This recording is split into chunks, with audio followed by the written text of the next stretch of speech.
अस्सलाम वालेकुम, welcome back to my YouTube channel. तो हम जो है वो चैप्टर 2 पढ़ रहे हैं फर्स्ट ईयर बायोलॉजी का, that is bacteria and viruses. तो बैक्टीरिया वाला जो टॉपिक है वो हमारा एंड हो गया है। तो आज जो है वो हम अपना दूसरा टॉपिक, जो दूसरा पार्ट है इस चैप्टर का, वो हम स्टार्ट करने जा रहे हैं, that is viruses. So here is the viruses. ठीक है, वायरसेस के बारे में हम पढ़ेंगे। तो you are familiar with the 5 kingdoms of organisms. ठीक है, तो हमने 5 किंगडम के बारे में पढ़ा। वायरसेस के बारे में हमने किसी किंगडम में नहीं पढ़ा, तो हम वायरसेस को किसी भी किंगडम में शामिल नहीं कर सकते हैं। क्यों नहीं कर सकते? Viruses are the representative of such organism. Viruses जो है वो कुछ ऐसे ऑर्गेनिज्म होते हैं जिनके पास सेलुलर ऑर्गेनाइजेशन ही नहीं होती, मतलब एक सिंगल सेल भी नहीं होता। ठीक है, जैसे बैक्टीरिया के पास तो सिंगल सेल होता ही है प्रोकैरियोट, लेकिन ये जो है वो ए सेलुलर क्रिएचर्स होती हैं और इनको जो है वो ना तो लिविंग में पूरे तरीके से कंसीडर किया जा सकता है, ना ही नॉन लिविंग में। सो इसलिए इनको किसी भी किंगडम में शामिल नहीं किया जाता, बल्कि इनको एक अलग से ही एक जो है वो माइक्रो ऑर्गेनिजम्स के ग्रुप के तौर पर जो है वो पढ़ा जाता है। तो ये हमारे पास क्या है, वायरसेस हैं। ठीक है, तो क्वेश्चन भी आ सकता है कि वायरसेस को जो है 5 किंगडम क्लासिफिकेशन में क्लासीफाई क्यों नहीं किया गया है, किसी किंगडम में क्यों नहीं डाला गया है। तो इसका जो है सिंपल सा आंसर यही है कि इनके पास कोई सेलुलर ऑर्गेनाइजेशन नहीं होती and these are the border line between the living and non living. ठीक है, सो हम जो है वो वायरसेस के बारे में पढ़ेंगे। तो ये हमारा जो है फर्स्ट ईयर की बुक से आप लोगों का ये टॉपिक है, इसको देख लें, देन हम इसको स्लाइड से जो है वो पढ़ेंगे। So here are the viruses. Lecture number 8 है हमारा। वायरसेस क्या होते हैं? They are some creature that do not possess cellular organisation yet show some characteristic of living. ठीक है, जिनके पास सेलुलर ऑर्गेनाइजेशन नहीं होती है लेकिन फिर भी वो कुछ लिविंग ऑर्गेनिजम्स की कैरेक्टरिस्टिक शो करते हैं। लाइक कैसी करते हैं? जैसे कि इनके ये अपनी कॉपीज तैयार कर सकते हैं, बीमारियां पैदा कर सकते हैं, तो ये काम तो किसी लिविंग का ही होता है ना। तो इस इसलिए वो कह रहे हैं कि viruses are the representative of such organism, कि जिनके पास सेलुलर ऑर्गेनाइजेशन ना होने के बावजूद भी वो लिविंग कैरेक्टरिस्टिक रखते हैं। सो ये वायरसेस ऐसे ही जो है वो क्रिएचर्स हैं।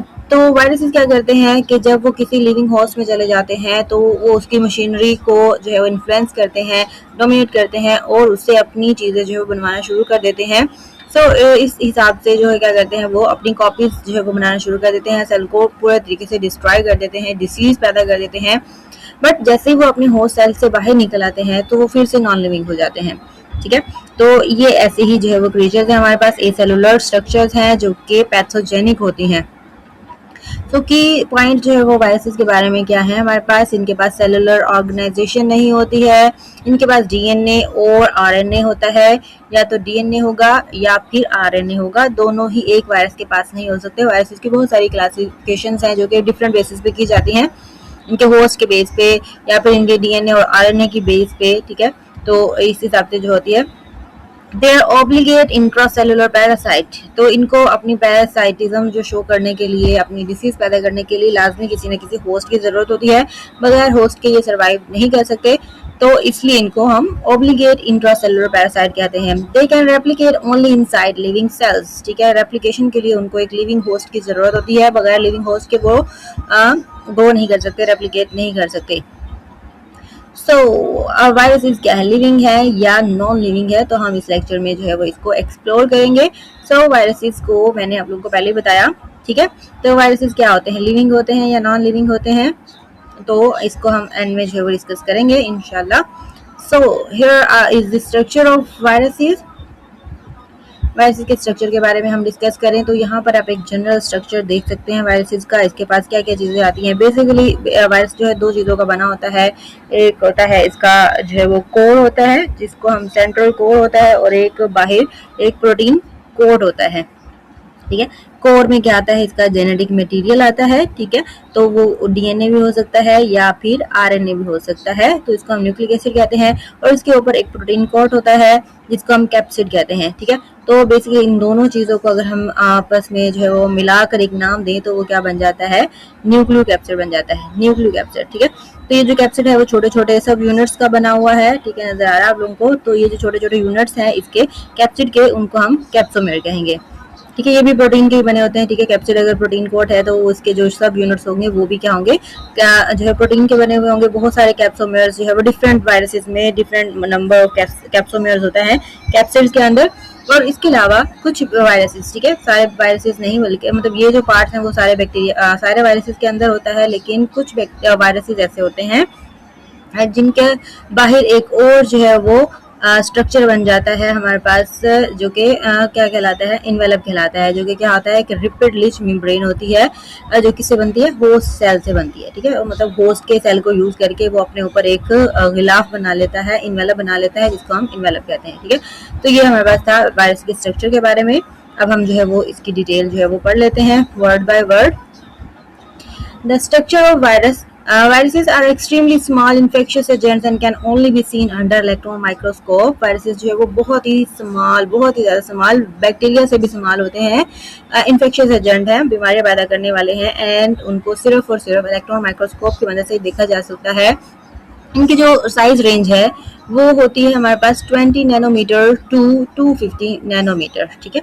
तो मतलब सबसे छोटा जो वायरस है वो 20 नैनोमीटर का है, जो कि क्या होता है, पर्वो वायरस होता है एक, एंड जो सबसे बड़ा है वो 250 नैनोमीटर का होता है, दैट इज पॉक्स वायरस।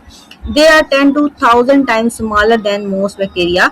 तो ये एमसीक्यूज के पॉइंट ऑफ व्यू से याद रखेंगे आप लोग, बैक्टीरिया से कितने छोटे होते हैं ये, 10 to 1000 times. That is why they can pass through the pores of filter paper. तो इसलिए हम इनको फिल्टर तो बिल्कुल भी नहीं कर सकते फिल्टर पेपर से, क्योंकि फिल्टर पेपर के जो पोर्स होते हैं वो इससे भी छोटे होते हैं और वो साथ ही गुजर जाते हैं। मतलब हम अगर कहें कि पानी को फिल्टर कर रहे हैं तो वहां से वायरस भी निकल जाएंगे, बैक्टीरिया भी निकल जाएंगे, तो ऐसा नहीं होगा, वायरसेस को हम फिल्टर नहीं कर सकते। The central core of a virus is it's genome.